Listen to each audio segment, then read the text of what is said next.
контрабанда вирусу менен күрөшө албаган биздин өкмөт, коррупция вирусу менен күрөшө албаган биздин өкмөт, кокодон алган дүйнөнү дүрбөлөңгө салган коронавирус менен күрөшө албаган биздин өкмөт айла жок ошол өкмөткө ачуусун айткан же болбосо ак халатчандарды азапка салып койгон кыргыз өкмөтүнө атырылган Момбеков менен күрөшүп баштады. 2 күндөн бери элдин эрмеги мен болдум.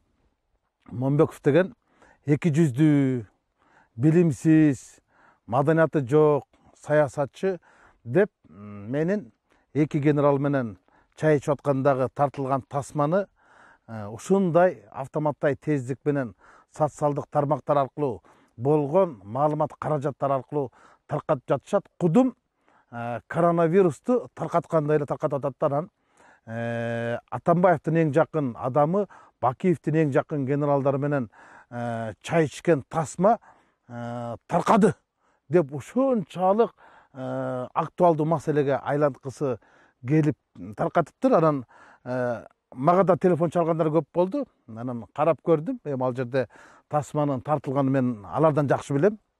Бирок эң ириде мен элге рахмат айтам. Ошол эл, карапайым эл, ошол 2 генерал менен мени коргоп, колдоп, булардын чай ичкенин эмне асылдыңар, башка эч нерсе таппай калдыңар деп мындайча айтканда эл булардын энесин көргөзүп коюптур да. Ит талаган татардай кылып, тайгандан качкан түлкүдөй кылып, кирер жерине киргизип коюптур.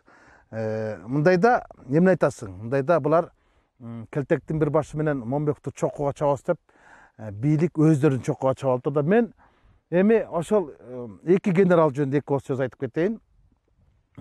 Молдомуса Коңгантиев менен Нурлан Турсункулов менен чай ичип, ошо конокто чогуу отурганымды мен танбайм. Мен аны чамбайм. Мен аны тескерисинче алар менен чогуу отурганымды сыймыктануу менен айта алам. Эмнеге? Анткени мен айтышып атпайбы, бул апрель усасынын баатыры кантип апрель усасынын күнөөкөрлөрү менен бир дасторкондо чогуу отурат. Бул деген моралдык жоопкерчилик бар. Таризинде сыпаттап атат да. Эң ириде ушул 2 генерал, андан башка Элмурза Сатыбалдиев, Каныбек Жороев, анан Муратбек Сыталов. 5 эле адам апрель окуясы боюнча өздөрүнүн жазасын алышты. Булар Балкыбековдой болуп батышка качып кеткен жок. Жаныштай болуп Токойго жашынып алган жок. Булар Усеновдой болуп Урицкий деп фамилиясын өзгөртүп алган жок. Булар Авиринин алдында, апрель окуясында кайтыш болгон балдардын арбагынын алдында биз моралдык жоопкерчиликтен качпашыбыз керек. Тарых бизди кечирбейт, эл дагы кечирбейт деп эң ириде эркектик кылып ушул 5-өө жазасын өтөп чыгышты. Эл алдында буларды тарых актап койду. Анан эмне үчүн мен алар менен чай ичкенде жиркенишим керек? Эмне үчүн? Азыркы Ички иштер министрлигиндеги кайсы гана сотрудникти кармап сураба, 90% Коңгантиев жөнүндө жакшы кепти айтат. Башкы прокуратурада иштеген кайсы гана кызматкерден сураба, 99% Нурлан Турсункуловду мыкты жетекчи деп айтат. Чекесин сурап көргүлө. Эң ириде алардын ким менен иштегенде эмес, кандай иштегенде, кайсы мезгилде, кайсы жакта болгондо эмес, алар карапайым элдин арасында калганда, алардын калыстан тайбаганда, алардын ар намысында, алардын авиринде. Анан айтып атпайбы, булар деген ашынган Бакиевчилер менен апрелчилер эмнеге чай ичет депчи. Бир нерсени айтып кетейин да. Кече ушул 2 генерал 2007-жылы президенттик шайлоодо экөө тең президенттикке талапкер, биздин талапкер Сооронбай Шариповичтин штабында иштешти. Аны эл баары билет. Коңгантиев Майлы сууда, Турсункулов Токтогулда жүрдү. Үгүттөшүп ушул президентке добушуңарды бергиле деп. Эмнеге? Нурлан Турсункулов 2007-жылы юстиция министри болуп турганда, Коңгантиев ички иштер министри болуп турганда, биздин азыркы президентибиз айыл чарба министри эмес беле? Анда кандай болуп калат? Ким 200 болуп калат?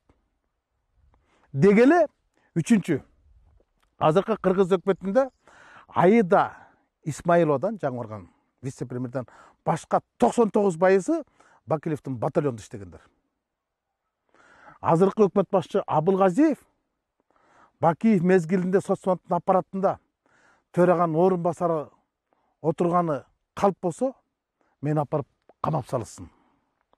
Азыркы президенттин ажообуздун администрация башчысы, Бакиевдин катчысы, Бакиевдин жогорку кеңеште өкүлү, Бакиевдин секретар башчысы болуп иштегени калп болсо, мени алып барып атып салсын.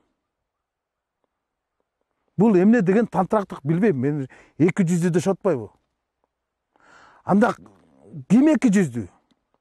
Азыркы жогорку кеңештеги 120 депутаттын 116сы Бакиевдин убагындагы майлуу көлдү сүт кор кызматтар иштеп чыккандар. Мен эми анда парламенттен кетишим керекпи?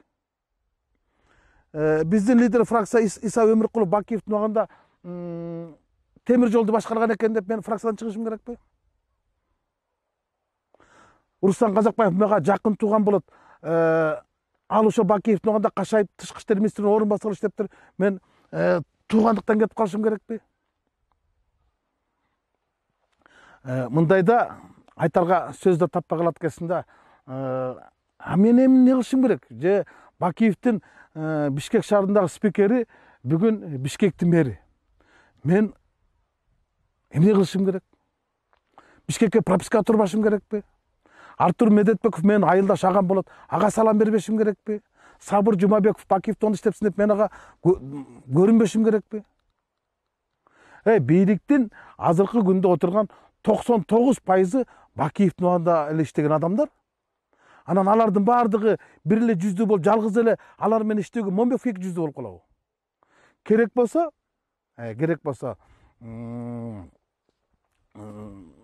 азыркы башкы прокурор, анын орун басары Өткүрбек Асылбекович, анын орун басары Нурлан Камалбекович, Ысык областын прокурору, булардын баардыгы 2005-жылы Нурлан Турсункулов Талас областында прокурор болуп турган кезде көздөй көргөн кадрлар болчу.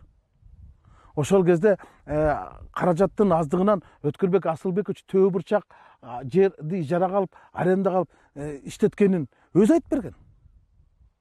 Анда алардын баары 200 болуп калабы?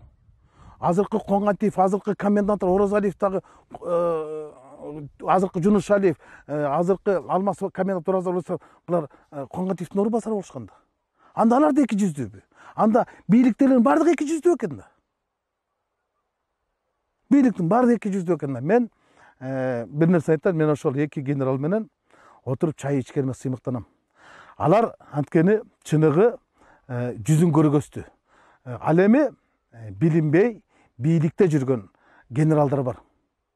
Азыр дагы эч нерсени сезбестен моралды кой, жоопкерчиликти кой, тарыхты кой, азыр деле жүрүшпөйбү?